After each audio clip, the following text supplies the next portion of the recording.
그런데 그럴 때 지금 문화교육의 이야기로 넘어갔는데, 한국 문화를 교육할 때는 사실 굉장히 다양한 구분을 통해서 문화를 전달하려고 노력을 하는데요. 일반적으로 생각했을 때 한국 문화는 전통문화, 현대문화 이런 식으로 시기별로 나눠지기도 하고요. 그리고 과거의 전통문화 속에서도 지배층인 양반문화, 그리고 피지배층인 평민문화 이런 식으로 나눠지기도 하고요. 이건 요즘에도 적용이 될 수 있고 과거에도 적용이 될 수 있는 세대에 따라서 아동문화, 청소년문화, 그리고 청년문화, 노년문화, 그리고 남성과 여성에 따라서 주부문화가 나올 수도 있고 중년문화가 나올 수도 있고요.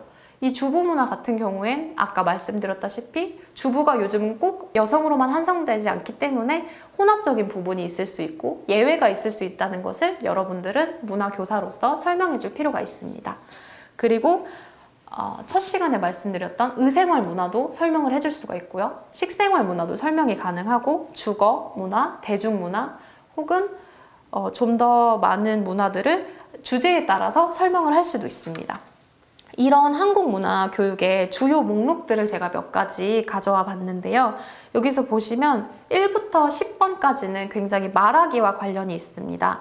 친족 호칭, 성명문화, 경어법, 속담, 고사성어 이런 식으로 봤을 때 우리나라에서 사용하는 굉장히 일반적인 부분이에요. 그런데 실제로 외국인들이 받아들였을 때 첫 번째 목록인 친족 호칭은 굉장히 어려운 부분 중에 하나입니다.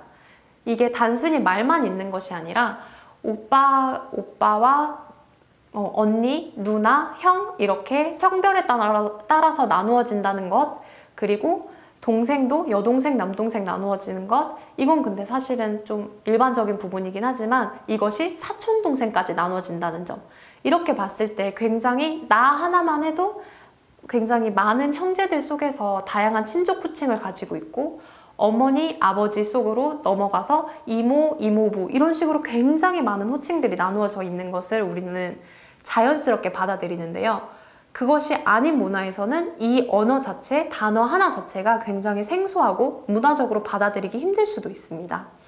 이렇게 봤을 때 우리는 언어적인 부분, 그리고 말하는 부분을 통해서 우리나라가 그런 사람들이 가부장적인 사회에서 하나씩 나누어서 많이 보았잖아요.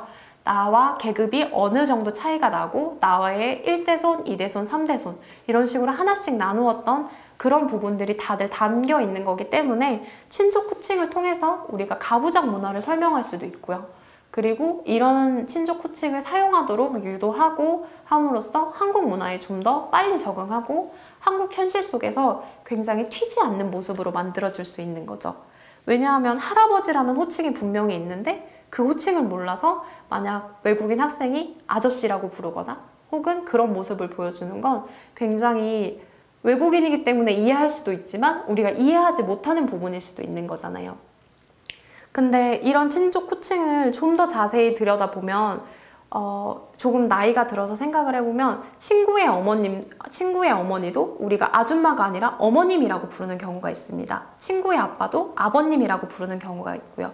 이거는 나와 관련이 있는 사람의 부모님을 높이 이르는 말인데요. 이렇게 사용하는 걸 외국인들은 익숙하지 않을 수도 있어요. 나의 엄마 아빠가 따로 있는데 다른 사람을 어머님 아버님이라고 부르는 것, 이거는 익숙하지 않을 수도 있는데 우리가 친구를 좀 더 가까운 사람이라고 생각했을 때, 친하지 않은 친구일 때는 그렇게 하지 않지만 친한 친구일 때 이렇게 말한다는 점, 이거는 자신의 친밀감을 표현하는 하나의 행동일 수도 있는 거고요. 음식점에 갔을 때 아줌마, 아저씨라고 부르는 게 아니라 이모님, 사장님 이런 식으로 불러주는 호칭은 친족 호칭은 아니지만 우리가 하나의 경어법으로 사용하는 부분입니다. 존댓말은 아니지만 이분에 대한 존경의 의미 혹은 이분을 존중한다는 의미로 이모님이라고 부르고 사장님이라고 불러주는 거죠. 이건 하나의 문화적인 행위 혹은 문화적인 의미를 담고 있는 상징체계로서 하나로 볼 수 있기 때문에 여러분들이 언어뿐만 아니라 문화로까지 확장해서 가르쳐줄 필요가 있습니다. 그리고 조금 더 살펴보시면 14번의 태권도, 15번의 고려 인삼, 그리고 밑으로 내려가면 39번의 빨리빨리 문화, 대표적인 경제인, 대표적인 정치인, 대표적인 종교 이런 식으로 종잡을 수 없는 분류들이 굉장히 많이 나오는데요. 사실 고려 인삼을 가르친다라는 거는 굉장히 생소할 것 같아요. 그런데 인삼이라는 것 자체가 우리나라에서 어떤 특유의 약재로서 인정을 받고 있는 부분이기 때문에 세계적으로 주목받고 있는 하나의 산물로서 우리가 이야기를 해줄 필요가 있어서 문화교육을 하는 거고요. 그리고 앞에 고려자가 붙었기 때문에 우리는 이것을 통해서 고려가 어떤 나라인지, 한국이 역사적으로 어떤 나라의 성장을 거쳐서 지금의 한국이 되었는지를 설명할 수 있는 하나의 계기로 작용할 수도 있습니다. 그리고 태권도 같은 경우는 우리가 가지고 있는 고유의 운동이 올림픽 종목이 되었다. 이건 하나의 자부심으로 기능할 수 있기 때문에 이렇게 태권도를 설명하는 경우도 있고요. 빨리빨리 문화 같은 경우는 우리가 설명을 할 때 부정적으로 보느냐, 긍정적으로 보느냐에 따라서 사실은 이걸 가르쳐야 한다, 말아야 한다로 굉장히 많은 이야기가 나뉘고 있습니다. 왜냐하면 빨리빨리로 인해서 우리가 부정적으로 생각할 수 있는 건 부실공사가 있을 수도 있고요. 빨리빨리 해서 가장 중요한 세밀한 부분을 놓치기도 하고요. 이렇게 봤을 때 빨리빨리는 굉장히 부정적으로 볼 수도 있지만 긍정적으로 본다면 우리는 빨리빨리를 통해서 우리만의 문화를 만들어내는데, 하나는 굉장히 인터넷이 빨리 사용되는 것도 우리나라 사람들이 빨리빨리를 선호하기 때문일 수도 있고요. 스마트폰 보급률이 높은 것도 그런 부분으로 볼 수도 있고요. 이렇게 조금 더 속도에 빠른 것을 우리가 추구하기 때문에 세계 자체가 빠른 속도로 이동해 갔을 때 좀 더 빨리 적응할 수 있다. 그렇게 긍정적으로 빨리빨리를 보기 때문에 설명을 해야 한다라고 보시는 분들도 있는데요. 제가 봤을 때는 둘 다 설명하는 게 맞다고 생각해요. 왜냐하면 빨리빨리가 가지고 있는 것 자체가 사실은 우리나라만의 문화가 아닐 수도 있잖아요. 다른 나라 사람들도 빨리빨리를 선호할 수 있는데 굳이 이렇게 말을 하는 건 우리가 우리만의 특징으로 이야기하고 싶은 거기 때문에 이것으로 인해서 우리나라 문화 현상, 우리나라 사회 현상이 어떻게 변화되어 왔는지를 설명할 수 있다면 빨리빨리 문화도 충분히 가치 있는 문화라고 생각을 합니다. 그리고 나서 대표적인 경제인, 정치인, 종교 이런 것 같은 경우는 흥미를 끌기에 굉장히 편하기 때문인데요. 대표적인 우리가 외국의 위인전을 통해서 외국의 상황을 아는 것처럼 우리나라의 정치인을 통해서 상황을 알 수 있기 때문입니다. 예를 들어서 김대중 대통령 같은 경우에 노벨 평화상을 받았기 때문에 그 사람이 무엇을 했기 때문인가? 그 사람이 살았던 당시에 한국은 어떤 사회 현실이었는가?